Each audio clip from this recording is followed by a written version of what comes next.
Hi guys, my name is Julie and I'm a member at City Church and I miss seeing all of your beautiful faces. Today I'm going to read you a story from the Jesus Storybook Bible and it is about the first rainbow ever. You ready? I've got Savannah and Lydia here and they're going to help me read it. It's called A New Beginning. Time passed and many people filled the earth. Everyone everywhere had forgotten about God and were only doing bad things all the time. God's heart was filled with pain when he saw what had happened to the world he loved. Everywhere was disease and death and destruction, all the things God hates most. Now Noah was God's friend, which was odd in those days because no one else was. Noah listened to God. He talked to God. He just loved being with God like you do with your best friend. Noah, God said, things have gone wrong. People have filled my world with hate instead of love. They are destroying themselves and each other and my world. I must stop them. First, we'll build an ark. Do you know how to build an ark? No. Neither did Noah. Luckily, God knew, and he would show him. A storm is coming, God told Noah, but I will rescue you, I promise. I'll send the animals to you, ones that creep and crawl and slither and climb and gallop and hop and bound and climb. So you can see what it is. Okay, that's fine. And don't forget to pack everyone's food. The storm was going to wash away all the hate and sadness and everything that had gone wrong and make the world clean again. God had thought up a way to keep Noah safe, but Noah would have to trust God and do exactly what God told him. So Noah built an ark, short for very large boat. Noah's neighbors came out to watch and point and laugh because they didn't believe Noah about the boat or the storm or needing to be rescued. And Noah must have looked rather silly. His boat was in the desert. The desert was nowhere near the sea, and there wasn't even a cloud in the sky. Why would anyone need an umbrella, let alone a boat? But Noah didn't mind so much what other people thought.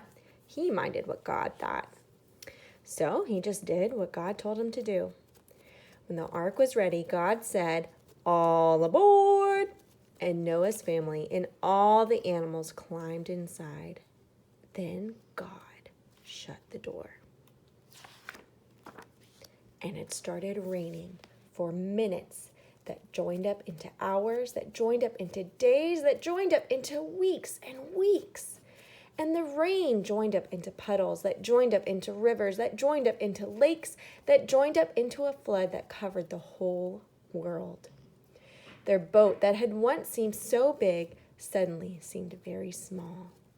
But in the middle of the huge storm and the crashing waves and all the thunder and lightning, through it all, God was with them. And God kept them safe for 40 long days and 40 long nights. Finally, the rain stopped. The sun came out and Noah threw open all the windows. "Hooray!" everyone shouted. Noah sent his dove out to explore, and it wasn't long before she brought him back a fresh olive leaf. Everyone knew exactly what that meant. She had found a tree and land. The water was going down. At last, the boat landed quite suddenly on top of a great mountain. As soon as it was safe, God said, "Out you come." And so they did. Everyone skipping and dancing onto dry land.